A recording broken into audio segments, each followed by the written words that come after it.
अस्सलामुअलैकुम रहमतुल्लाहि व बरकातुहू। I am doctor Adil DHMS from Khushab. आज मैं आपके सामने होम्योपैथिक की क्रीम एक्नी क्योर आपके सामने लेके आया हूँ। इसका बहुत ही अच्छा रिज़ल्ट है। अगर आपके चेहरे पे दाग धब्बे कील महासे बन जाएं तो आप एक्नी क्योर को इस्तेमाल करें। इंशाल्लाह आपके जैसे भी दाने होंगे, जिस तरह की भी एलर्जी होगी आपके फेस पे, आपके एक्नी क्योर से बहुत ही अच्छा रिज़ल्ट मिलेगा।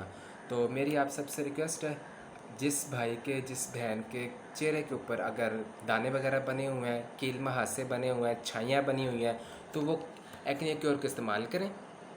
इंशाल्लाह अज़्ज़ा वजल आपको बहुत ही अच्छा रिज़ल्ट मिलेगा और इंशाल्लाह आप अपने दोस्तों को भी बताएंगे कि एक्नी क्योर इस्तेमाल करें। अगर आपको मेरी वीडियो अच्छी लगी हो तो मेरे चैनल को सब्सक्राइब और लाइक करें ताकि मेरे आने वाली वीडियो आप तक पहुँचे।